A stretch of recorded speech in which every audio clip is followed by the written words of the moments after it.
안녕하세요. 글 짓는 유리사입니다. 오래 기다리셨죠? 여러분, 문어 좋아하시나요? 아니, 문어에 대해서 잘 아시나요? 오늘은 어느 특별한 만남과 이별을 통한 치유와 성장에 관한 이야기입니다. 다큐 나의 문어 선생님을 보고 그 감동의 여운이 얼마나 깊은지 오랫동안 마음이 먹먹했었는데요.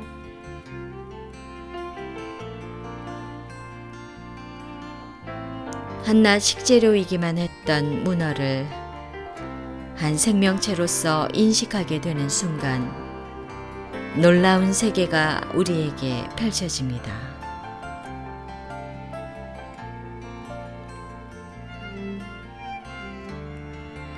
이 이야기가 끝날 때쯤 어쩌면 여러분에게 작은 변화가 일어날지도 모르겠습니다. 자, 그럼 시작해 볼까요?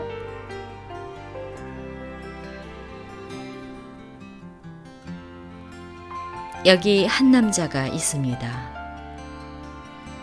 자연 다큐를 만드는 감독인데요. 그는 많이 지쳐버린 것 같습니다. 젊은 날에 품었던 목적의식도 사라져버리고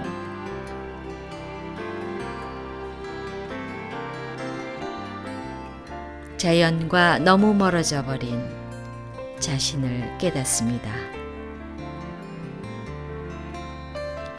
모든 것을 뒤로한 채 어린 시절 자신을 품고 키웠던 바다, 다시마 숲이 우거진 고향 바다로 돌아갑니다.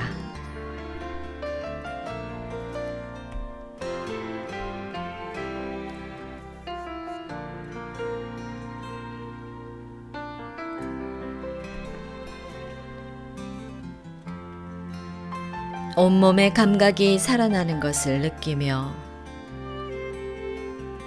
차가운 바닷속을 훨훨 날아다니는데요. 그때 요상한 물체 하나가 그의 시선을 사로잡습니다.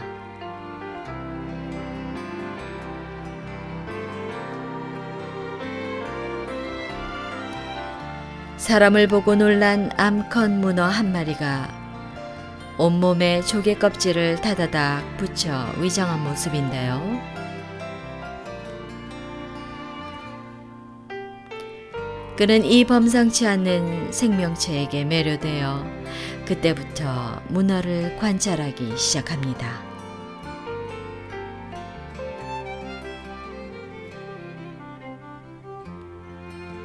그런데 재밌게도 이 암컷 문어 역시 경계와 호기심이 가득한 눈으로 요 사람 생명체를 관찰하기 시작하네요.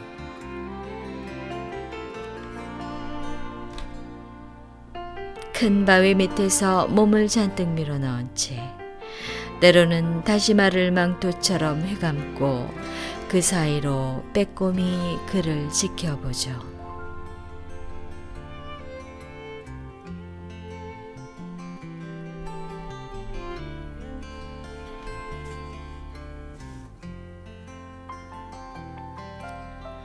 탐색의 시간이 충분했을까요? 문어는 경계를 풀고 인간에게 다가와 자신의 곁을 허락하는데요. 점차 시간이 흐르고 전적으로 인간과의 믿음이 형성되는 순간 문어의 행동은 경이로움 그 자체입니다.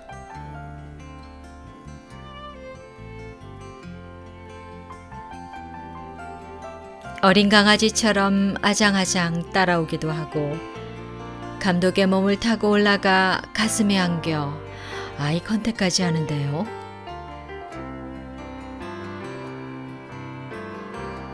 카메라 앞에서 유감없이 자신의 신비롭기만 한 모든 재주를 펼쳐 보입니다.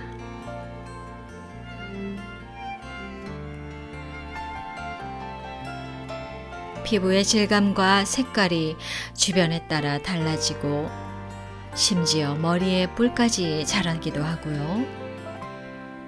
갑자기 두 다리가 나와 성큼성큼 걸어가기도 합니다. 또 긴 드레스를 입은 할머니처럼 가우뚱거리기도 하는데 이건 물결에 흔들리는 다시마를 흉내내는 거라는군요. 참 놀랍고 창의적인 위장술이지요.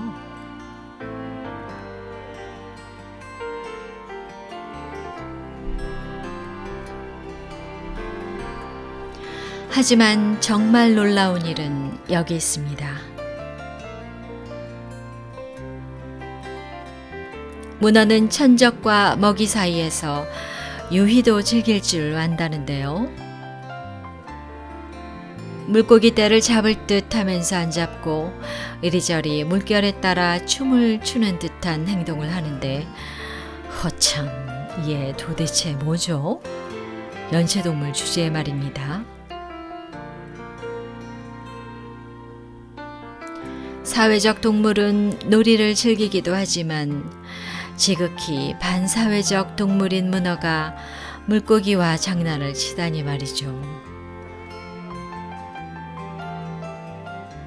지능이 높은 동물이라 그런가 봐요.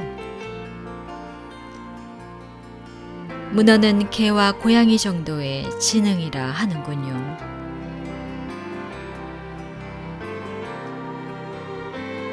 문어는 인지력의 3분의 2가 바깥쪽 팔의 뇌에서 나온다고 합니다. 발판 2,000개를 제각각 움직일 수 있는데 그에게는 손가락이 2,000개라는 말과 같습니다. 이렇게 지능이 높은 연체동물은 없다는군요.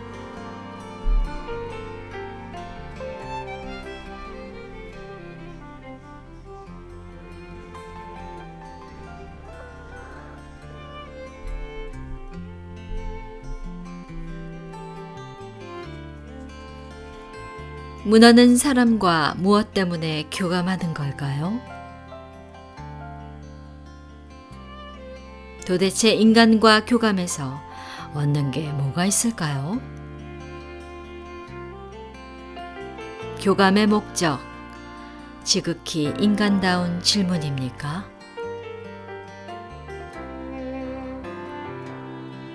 그다지 교감과 목적이란 단어 자체가 그리 잘 맞지 않는 것 같습니다.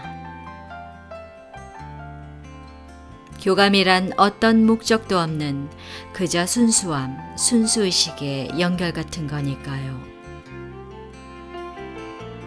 어린아이들에게는 이 순수한 교감이 쉬운데요. 어른이 되면서 교감이 아니라 그저 교류만 하고 사는 것 같습니다. 사실 우리는 원래 순수한 교감을 할 수 있는 그런 존재인 것 같은데 어쩌다가 모든 생명체와의 단절이 일어난 걸까요? 인간의 교만한 의식 때문일까요? 평생 우리의 삶은 어쩌면 진정한 교감을 할 수 있는 그런 상대를 만나기 위한 필사적인 여정이라 해도 과언이 아닐 텐데 말이죠. 같은 시공간에 살아도 교감이 없다면 우리는 서로에게 외계 생명체와 다를 바 없는 것 같습니다.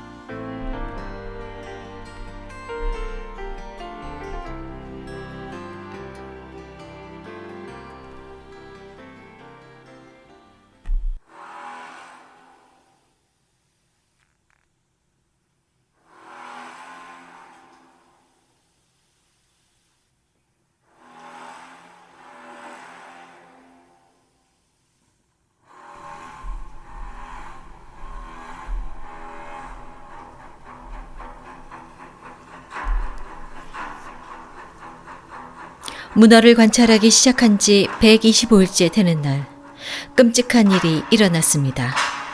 천적이 나타났는데요. 밤하자 줄무늬 상어가 문어의 팔 하나를 물어 뜯어내버리는 일이 발생합니다.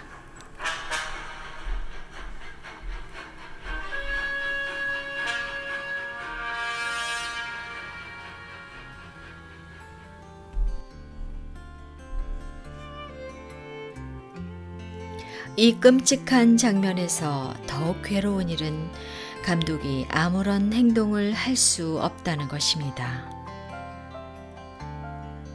선을 넘지 말아야 하는 것. 자연에 대한 간섭은 해조숲 전체의 생태계를 교란시키기 때문이죠. 감독은 문어처럼 팔다리가 떨어져 나가는 심리적 고통을 느낍니다.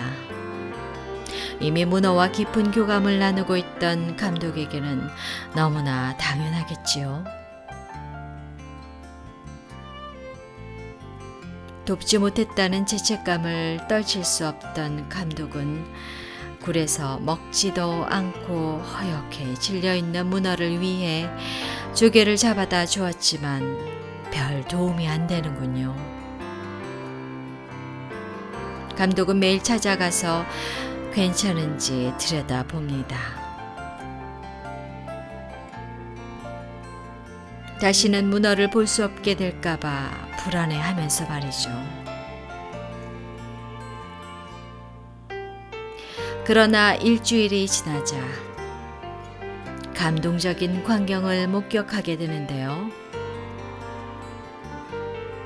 상처가 아물고 그 자리에 아주 조그맣지만 완벽한 형태를 갖춘 발이 다시 자라나기 시작합니다.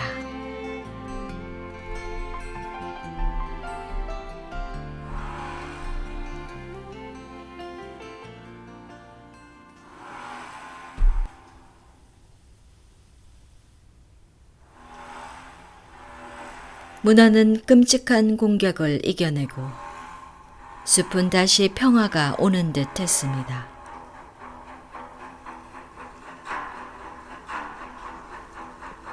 아니, 착각이었죠.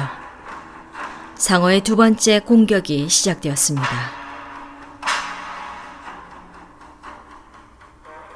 또다시 쫓고 쫓기는 악몽이 재현되고 독일 비밀경찰 게시타포처럼 생긴 파마자 상어는 냄새로 집요하게 문어를 쫓고 문어는 불쌍한 유대인처럼 사력을 다해 도망다닙니다.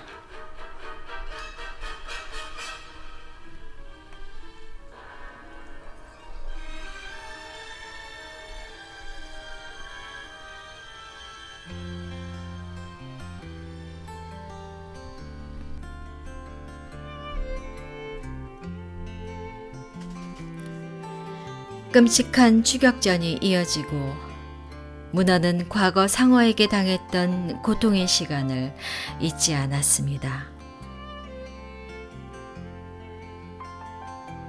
위험이 제일 적은 곳, 상어가 절대 공격할 수 없는 곳으로 문어는 피신합니다. 어딜까요?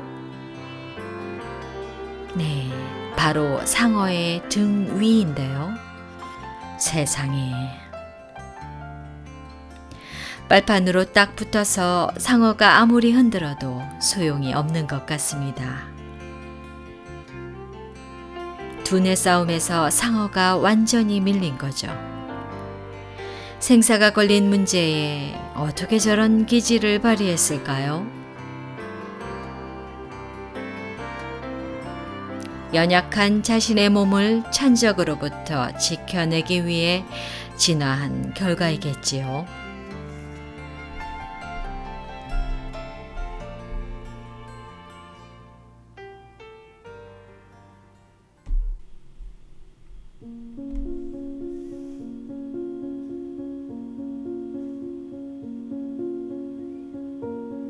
그리고 이별의 시간이 다가왔습니다. 문어는 짝짓기를 통해 알을 낳은 뒤 먹지도 않고 알을 돌보는 일에만 온몸을 다 바칩니다. 기력이 눈에 띄게 떨어져 가고 문어는 서서히 죽어갑니다.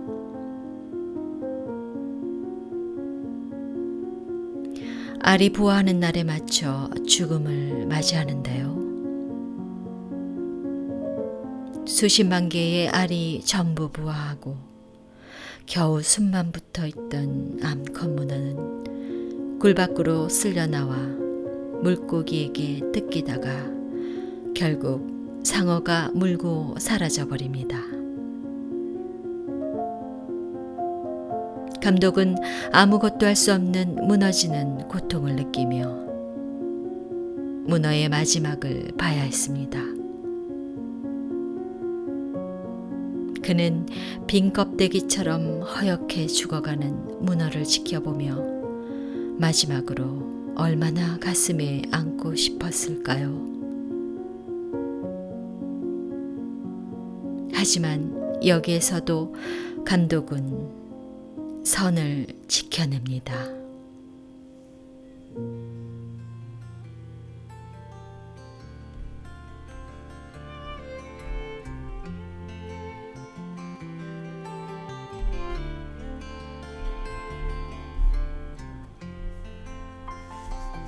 그러나 생은 또 세대로 이어집니다.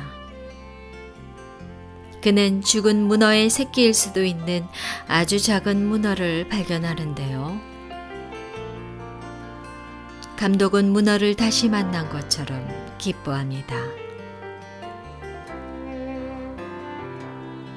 한편으론 이제 부모도 없이 이 무시무시한 야생세계를 홀로 살아남아야 하는 새끼들의 삶이 기구하게 느껴지기도 합니다.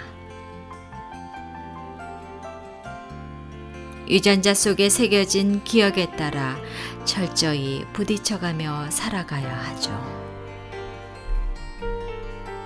문어는 삶을 끝까지 살았습니다. 천적인 상어에게도 잡혀먹지 않았고 사람에게도 포획되지 않았죠. 끝까지 살아남아 자손을 이 세상에 남기고 소임을 다한 후 자신의 몸도 다른 생물에게 먹이로 내어주었습니다. 절대로 비극적인 종말이 아닙니다. 한낱 식재료에 불과했던 문어가 하나의 생명체로서 생각하고 느끼고 탐험하며 존재의 목적을 분명하게 실현해 나가는 모습은 정말이지 감동적이지 않을 수 없습니다.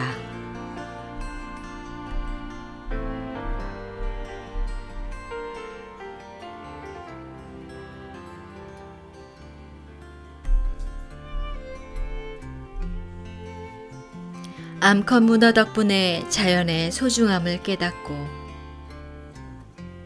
모든 생명이 가치 있다는 사실을 깨닫습니다.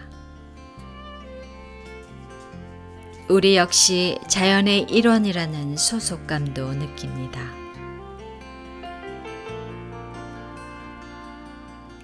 마트에서 포장육으로 판매되는 육가공 식품들을 집어들었을 때 한때 생명을 가진 온전한 한 마리의 동물을 애써 생각하지 않아도 되었었죠. 잘 포장된 부위별 고기 덩어리는 그저 맛있는 요리가 되어 나의 식탁을 풍성하게 해줄 기대만이 있었으니까요. 그들도 오로지 인간에게 먹히기 위해서 태어나지 않았고 그들에게도 한평생을 살 권리가 있었을 텐데 말이죠. 육류를 좋아하는 저로서는 아예 끊을 수는 없겠지만 이런 기회를 통해 먹는 횟수를 줄이는 계기가 될 듯합니다. 아무튼 이 다큐는 오랫동안 가슴을 먹먹하게 했는데요. 정말 문어 선생님이란 표현이 옳군요. 한번 꼭 시청하시기 바라고요. 여기까지 글짓는 요리사였습니다. 안녕히 계세요. 또 하나 생각나는 게 있는데요.